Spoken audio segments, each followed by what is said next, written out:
G'day there guys, it's your Aussie Hubby Markee, back at it again with another r/EntitledPeople video. Now if you love me as much as I love you, then you know what to do. I want you to mosey on over to that old like button and tackle it like Crocodile Dundee. Maybe even chuck an Aussie flag down in the comments. Now with that out of the way, I want you to sit back, relax, chuck a prawn on the barbie, and get ready for some bloody entitled people. Now our first story is by user Moog4451, titled, How to Scare an Entitled Person. If you've read my other stories, you know that I'm an old woman who ran out of craps to give a long time ago. I'm sarcastic, and I'm not a stranger to foul language. 14-year Navy vet, so I cuss like a sailor. Lol. I haven't posted in a while, and I finally have another story. So after a couple of weeks of not leaving my house, and needing some groceries, I threw on an old baseball cap, hadn't fixed my hair for a while, and ventured to my closest Costco. I donned my gloves and mask and sailed forth. Being early, the line to enter was short and I was able to get in, grab the stuff I needed, and get in line to check out. However, the line to check out was not short. The store had established 2 lines approaching the checkout tills. An employee would direct you to the next till open when you reached the front of the store. The end of the lines, however, stretched back to the back of the store. I got in line and everyone was being very nice and keeping the prescribed distance apart and were behaving in a civil manner. We chatted with each other and talked about the quarantine. But of course, there is always that one person who just has to try to display dominance by pissing all over everyone else. This one person, in this case, was a Karen. There were only about 3 people in front of me before reaching the front, where an employee would direct us to a cashier. Karen came along, looked back towards the beginning of this line, sighed dramatically, and pushed her giant Costco cart in front of the woman before me, making her next in line. The lady in front of me pointed out to her that the line started in the back of the store. Karen ignored her completely. A couple of others in line also called out to her that the line was back there. Karen ignored them. Finally, the employee directing traffic came over and told her that she would have to move to the back of the line. Karen finally spoke. I spent a lot of money here. Like, we all spent a lot of money at Costco, mate. And I'm in a hurry. What's one more in front of them anyway? They've already waited this long, they can wait a few minutes more. I watched this go down, and soon the employee was arguing with her, and I decided that it was time to let my crazy flag fly. I'm no shrinking violet, and I don't really embarrass easily, so I thought, why not? I walked up next to the lady and just stared at her. I didn't say anything until she looked at me and said, "Step back, you're too close." I looked at her and loudly said, "Do you like my shoes?" Karen, bless your heart, she looked a little shocked. Before she could do anything, I struck again. I like my shoes. Do you like my shoes? I then did what my sons tell me is a creepy laugh. Karen's eyes got a little wide, and I heard some snickers from others in the line. I then said, "Can I go home with you and look at your shoes?" At this, the employee once again said, "Ma'am, please go to the back of the line." Crazy won the day, and Karen left the line without saying a word to me and headed towards the back of the line. By now, some of the others were laughing and some looked genuinely worried about the crazy lady in line with them. I just went back to my cart and said, well, sometimes you just have to fight idiots with crazy. Everyone seemed to relax, and a couple of us chatted for the few minutes that it took for us to reach the front of the line. I will admit, most of the people who were in line with me who heard the altercation were looking at me funny. But hey, it's not like they could recognize me because of the bowl cap and mask. God, I love freaking people out. Being old has its perks.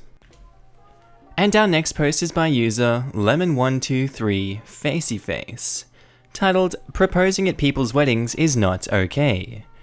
Backstory, my mum and dad split up when I was 12, and I for one was happy that they were separated. They were not bad people, they just weren't the right people for each other. My father still hasn't been remarried though, he is dating someone right now. Don't really like her, but it's my dad's decision. So my mum started dating a year after the divorce. She met my now stepfather, SF.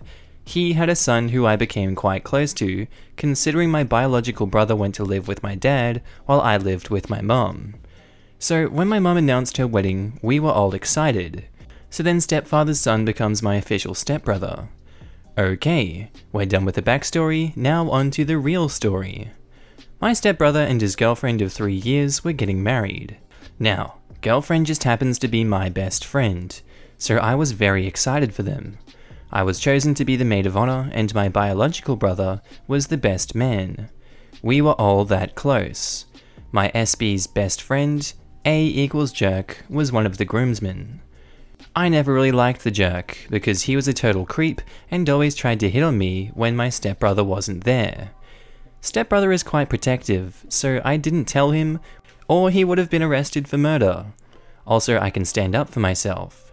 Anyways, once the jerk finally got a girlfriend, he stopped annoying me.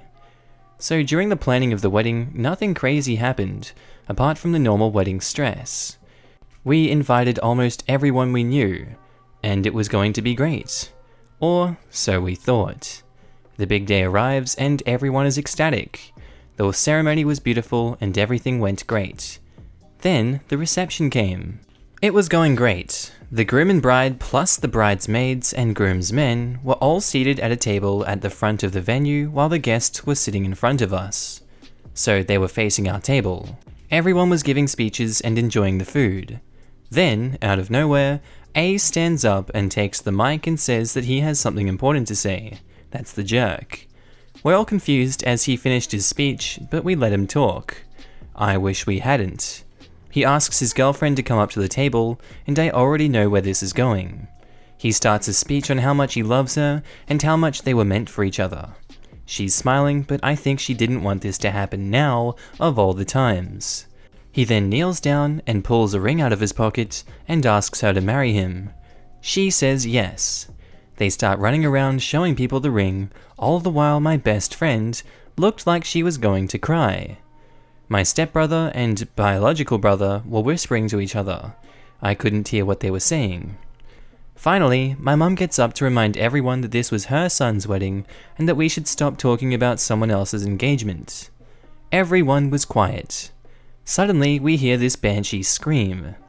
The girlfriend started screaming and crying, saying my mum had ruined her special day. Then the jerk began screaming at us too, claiming that he did nothing wrong. They got kicked out in the end. My brother lost his best friend that day, but he didn't really care, cause that idiot lost all of his friends. I'm also going to be a bit petty and say they can't even have a wedding because of COVID-19, so I hope they're happy. Sorry about this horribly formatted post, and hope everyone enjoyed reading this story of two dysfunctional humans that are a pain onto this earth, and humanity in general. Bye. And our next post is by user Lafette, titled Almost Had to Shoot Entitled Group Who Took Things Too Far. If that's not the most American thing you've heard, then I don't know what is. So this happened a few days ago, but I didn't really put it all together, as I am always super cautious, and my caution saved me from having to shoot at least one person in my defense. I live in a kinda rough town in a bit of a rundown apartment complex. I've been here for a few years, and it used to be a pretty great place. So about a year ago, the apartment got sold to another company, and a lot changed, which resulted in a lot of really shady people moving in. But I have yet to have anyone actually break into my apartment in the years that I've been here. I'm the youngest of 8 siblings, and so I grew up sleeping with one eye open, not trusting a damn thing. If I won the lottery tomorrow, I would likely spend 5 hours trying to background check the guy who notified me. I am just that suspicious, which is why I became very alarmed when I noticed scratches on the keyhole for my deadbolt, as if someone very inexperienced tried to pick the lock. It put me on edge for a while, and it might just be me being crazy over suspicious, but the neighbor that lived under me is this crazy, super entitled woman who likely figured she would be able to get through life entirely on her looks. You know the kind.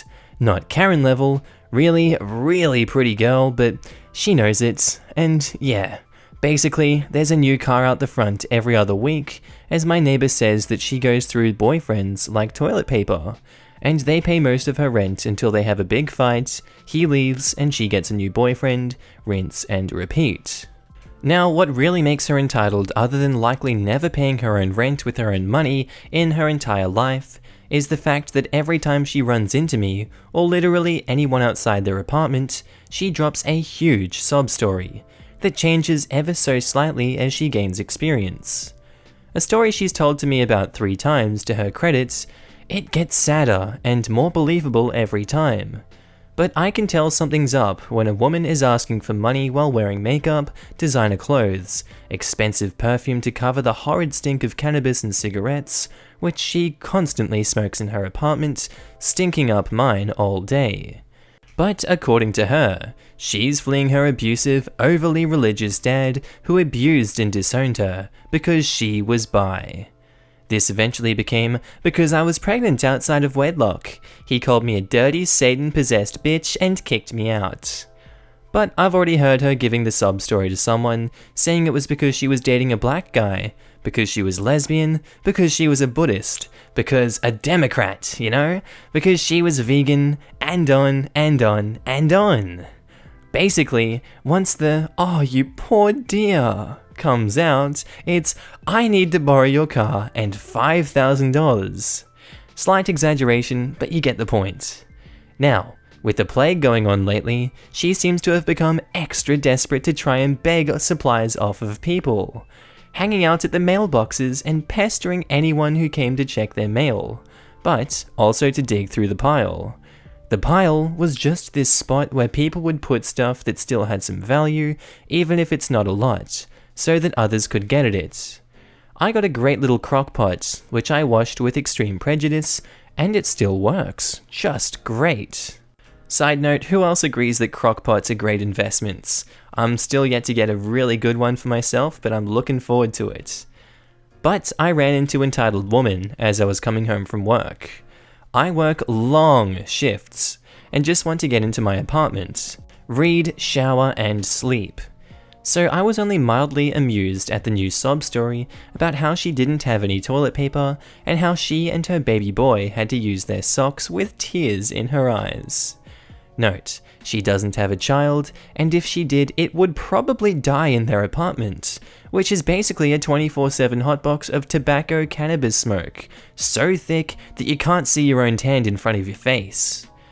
I try and act drunk or dead tired, and mumble as I pass her by, and go up the stairs to my apartment to avoid interacting with her.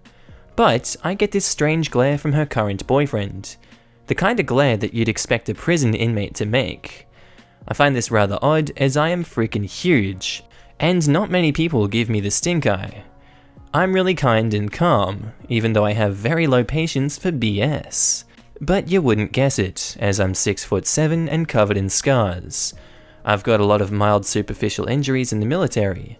It's not nearly as bad as it looks, but still, everyone usually leaves me alone and keeps their distance. But yeah, I just go in my apartment and settle down.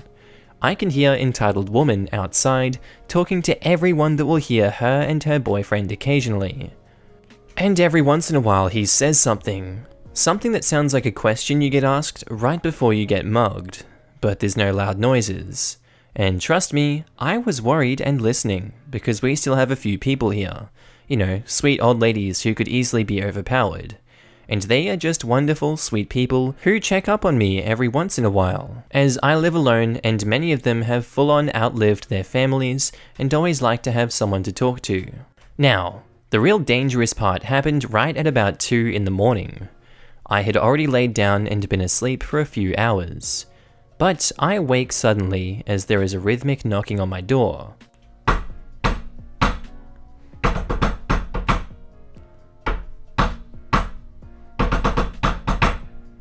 I go to my door, but it's 2 in the morning and I'm in my boxes.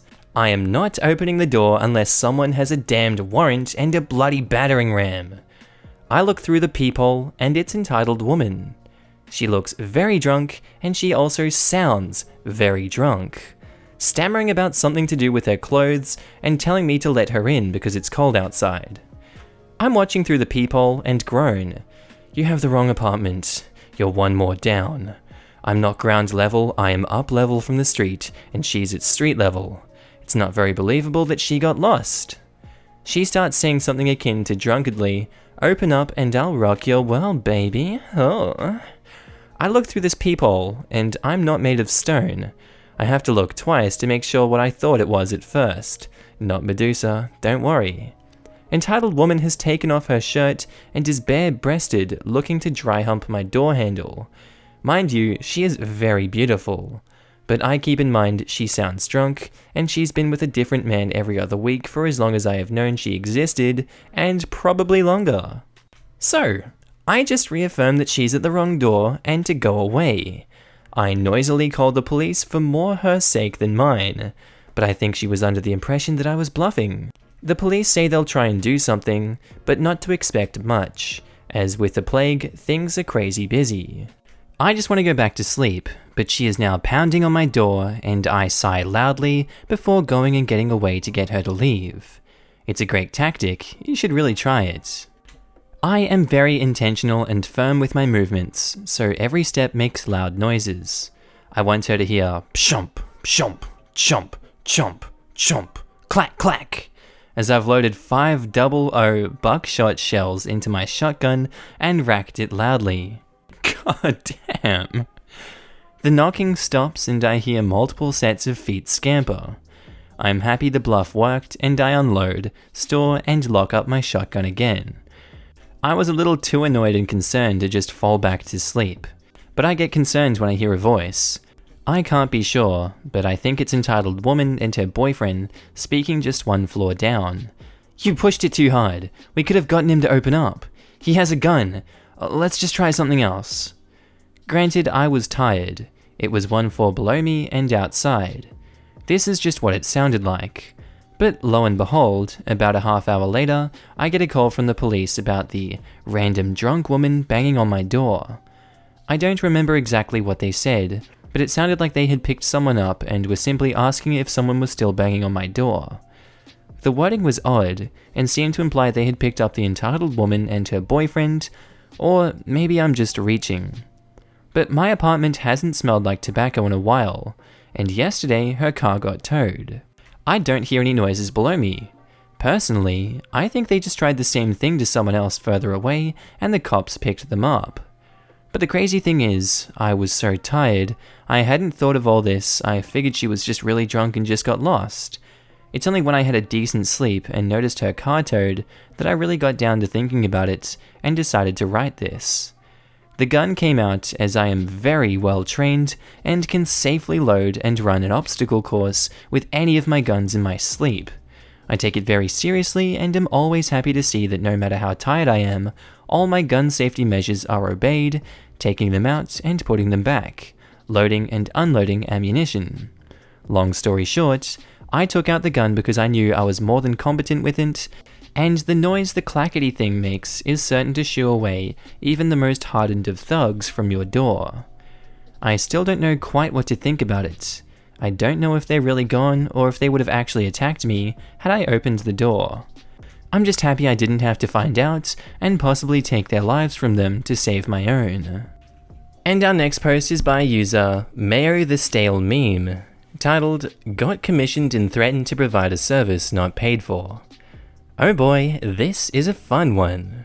For some context, I provide art service on Fiverr, which is a freelance site for people to sell their work.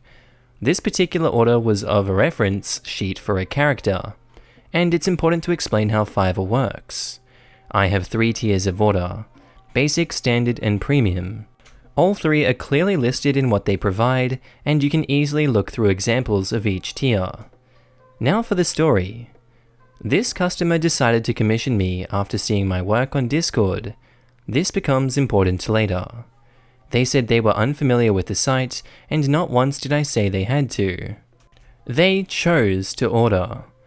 They took one look at the first example in the slideshow, which was a premium order and is clearly such if you read the descriptions of each tier, and they ordered a basic. They messaged me on Discord saying something about a pose, and at this point I did not know what they had ordered, or that what they were asking for was incorrect.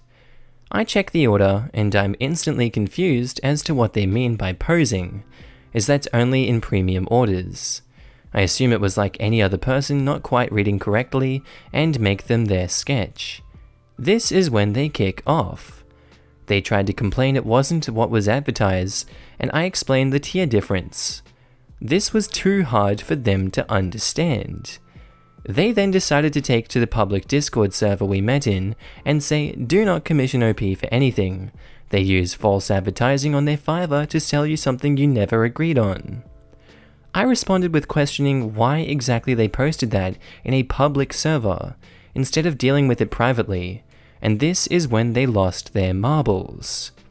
A 2-hour argument ensued with near enough everyone seeing it agreeing with me that they simply did not look at what they were buying, but they refused to give in.